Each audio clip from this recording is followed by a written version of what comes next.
Olá a todos, aqui é o professor Cláudio e hoje nós apresentaremos um conceito engendrado por Agostinho acerca do mundo e o quanto que este conceito se colocava na contramão da cosmologia, da filosofia grega e seus desdobramentos. Falaremos, portanto, de uma concepção de mundo agostiniana que rompe com a concepção de mundo, com a concepção cosmológica grega e os seus desdobramentos e fundamentos. Mas antes eu quero te convidar para se inscrever em nosso canal, se é que já não fez, ajudar-nos na divulgação deste espaço, que é um espaço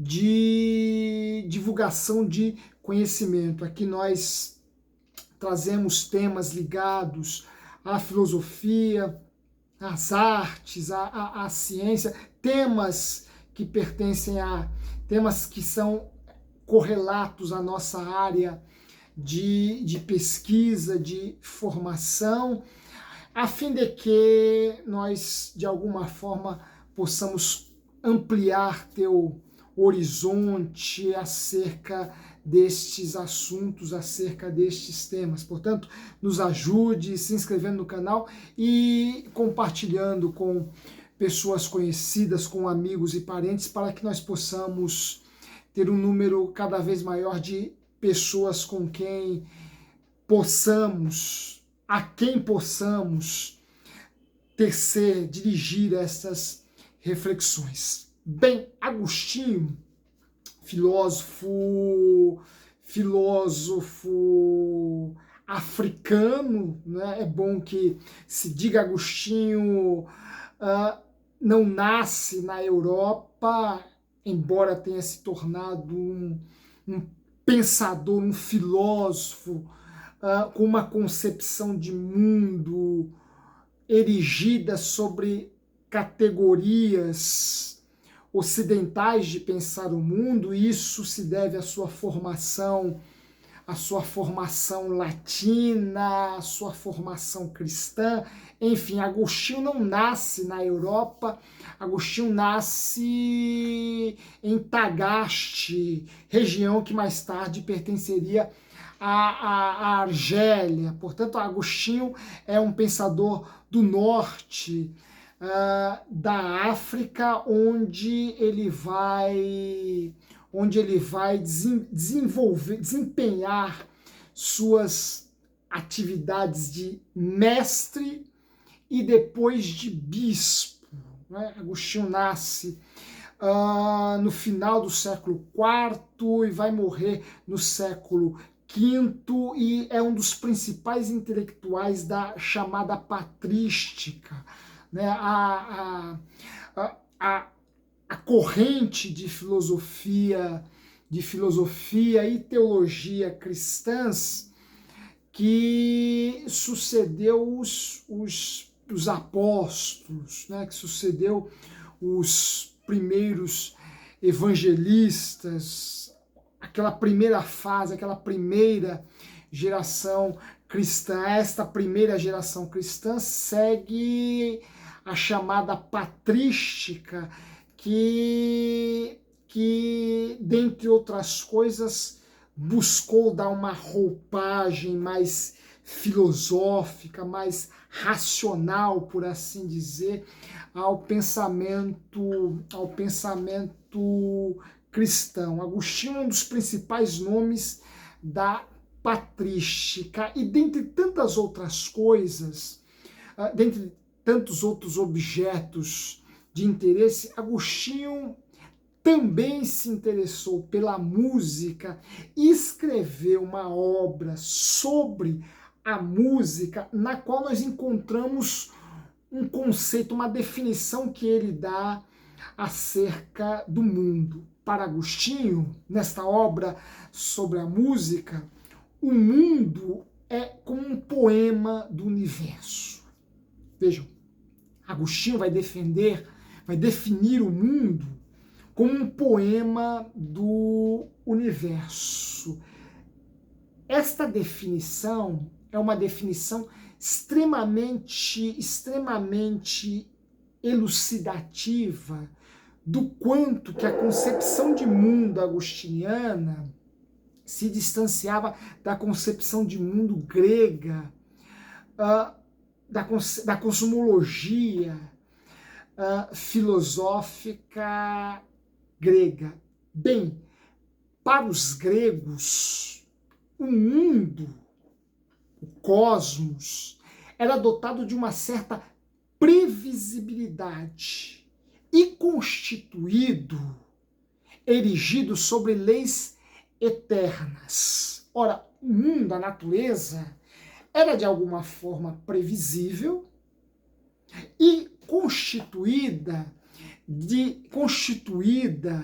erigida sobre leis eternas. E o porquê os gregos apresentaram esta concepção de mundo?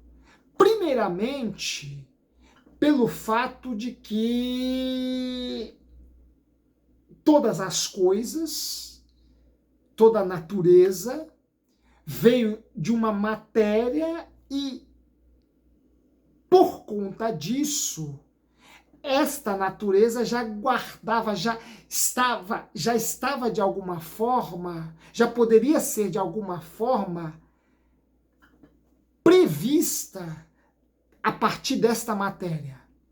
Vejam, para os gregos, o universo, o cosmos, surge de uma matéria chamada matéria primeira, ou matéria, para usar um termo equivalente, mas um termo um pouco mais poético, né? A matéria primeva, a matéria que deu origem a todas as coisas. E aqui nós já vemos o quanto que essa concepção de mundo grega vai se distanciar da concepção de mundo agostiniana, que é formada, influenciada pelo cristianismo. Para os gregos, a matéria sempre existiu.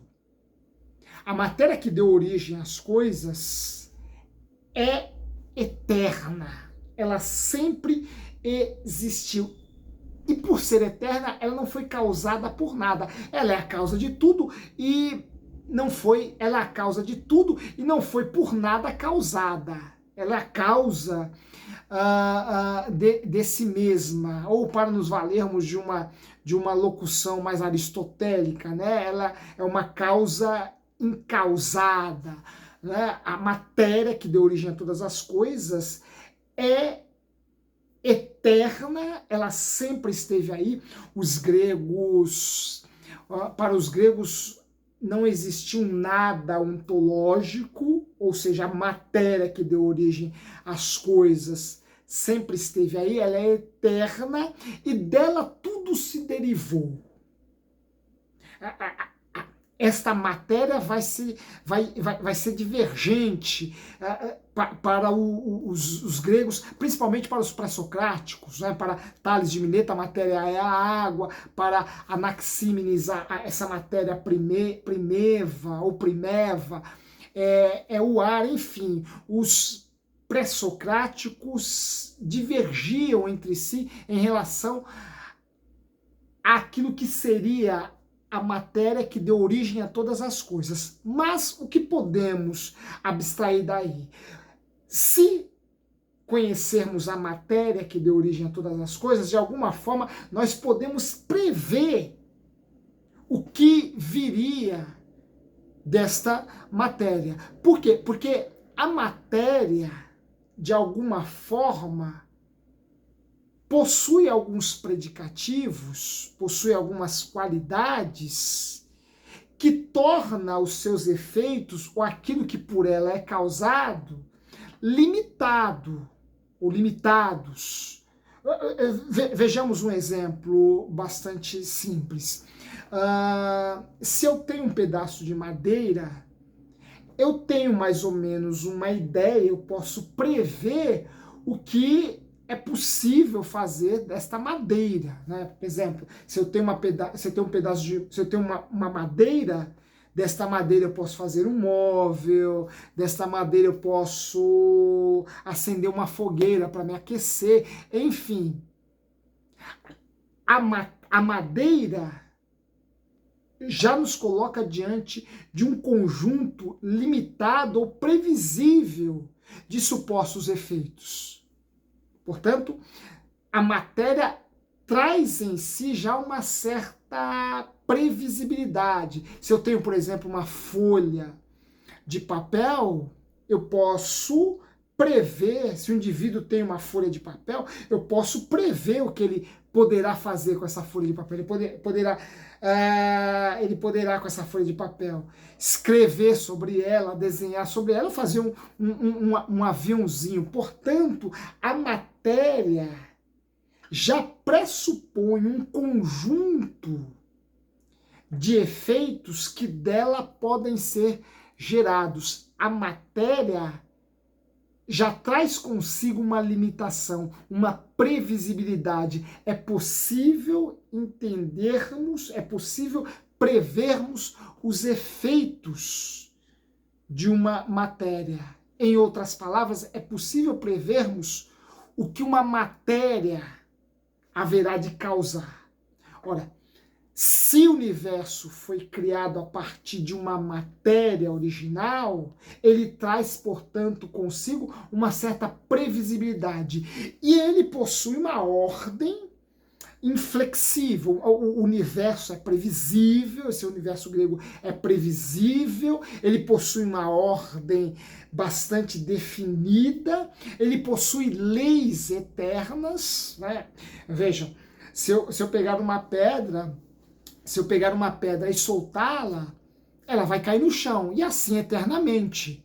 Se eu acender uma fogueira, a fumaça vai subir, e assim eternamente. O universo, o cosmos, é regido por leis eternas. Portanto, ele é extremamente organizado e inflexível. Bem, por que isso é importante? Isso é importante porque quando Agostinho afirma que o mundo é um poema, Agostinho já está indo na contramão dessa concepção de cosmos grega. Por quê? Porque Agostinho já está comparando o mundo a uma obra de arte. Se o mundo é um poema, o mundo foi construído à semelhança de uma obra de arte. Ora, e se ele é uma obra de arte, pressupõe-se daí a existência de um artista. Então, se o mundo é um poema, este poema não caiu do nada, este poema não desceu do nada, pronto, definido, acabado, tal qual nós o conhecemos. Este poema surge, nasce a partir de um poeta. Esta arte surge a partir de um artista. Logo, ao afirmar que o mundo é um poema, Agostinho sai em defesa de uma concepção de mundo fundamentada numa vontade, numa impossibilidade e numa imaginação criativa. Ora, se o mundo é como uma arte, ele só pode ter sido criado por um artista. Este artista possui imaginação, possui vontade e, mais ainda, ele dá à sua obra ou às suas obras um caráter de imprevisibilidade, porque nós não sabemos o que pode sair da cabeça, da imaginação, do engenho de um artista. Ora, ao afirmar que ao afirmar que o mundo é como um poema, Agostinho parte do pressuposto de que o seu autor é um grande artista, um grande poeta. E se ele é um grande poeta, sua obra decorre de sua vontade. Sua obra é produto de seu potencial criativo, de sua imaginação. Esta obra esta obra não nasceu de uma matéria por si só despojada de engenhosidade, de intelectualidade, de imaginação criativa e de vontade. Não, esta obra que nós chamamos mundo é um poema, é uma arte e, portanto, ela foi causada, ela veio à existência por meio de um artista que possui vontade, imaginação criativa e que dá a esta obra um certo caráter de imprevisibilidade. Ora, diferentemente dos gregos, Agostinho torna o mundo ou a vida algo menos monótono, algo menos entediante, algo mais, diríamos, mais aberto. Agostinho nos coloca diante de uma existência cujas possibilidades são as mais diversas e infinitas, porque esta existência, de alguma forma, parte de um intelecto artístico, poético, que por si só é imprevisível, porque não sabemos o que pode ou que poderá sair desta sua engenhosidade. Ora, Agostinho, na contramão da cosmologia grega, vai nos apresentar uma concepção de mundo, uma concepção de vida, de existência, que pode a qualquer momento nos causar uma grande surpresa, nos colocar diante daquilo que não prevíamos, daquilo que não concebíamos, daquilo que fugia às nossas expectativas. Porque o mundo, para Agostinho, é uma obra de arte.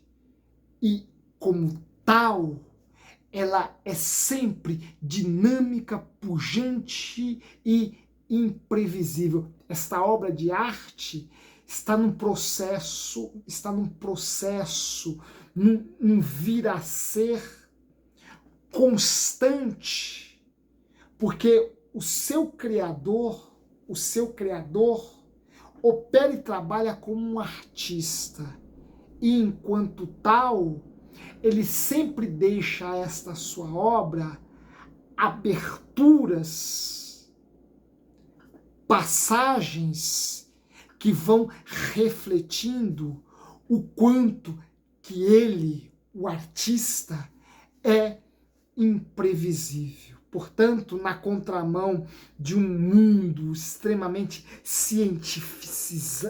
de um mundo científico, racional, de um mundo bastante definitivo e acabado, Agostinho nos coloca diante de um mundo mais poético, diante de um mundo mais, diríamos, mais passional, mais apaixonante. Por quê? Porque ele nasce da cabeça de um artista que possui uma imaginação criativa infinita e que, por conta disso, lega à sua criação o caráter da imprevisibilidade. Eis aí duas visões de mundo bastante distintas, sendo que cada uma tem a sua importância e o seu valor, mas que são divergentes e contrárias em muitas de suas considerações e que nos coloca, nos estimula a pensar, talvez, qual delas seja mais consistente, qual delas aqueça mais o nosso espírito, convença mais a nossa racionalidade. Agostinho, de alguma forma, ao afirmar, ao ir na contramão deste mundo previsível, ordenado, fundado em leis eternas, como pensavam os gregos e como pensarão pensarão cientistas da modernidade, como Galileu e Newton. Agostinho, de alguma forma, já nos colocava diante de uma concepção de mundo mais aberta, portanto imprevisível, que parece estar muito mais próxima da concepção de mundo dominada, fundada, que se constrói, que vai se construindo a partir do advento da física quântica do século XX, que concebe, que nos coloca diante de um mundo descontínuo, de um mundo onde as nossas previsões são falíveis e incertas, que de algum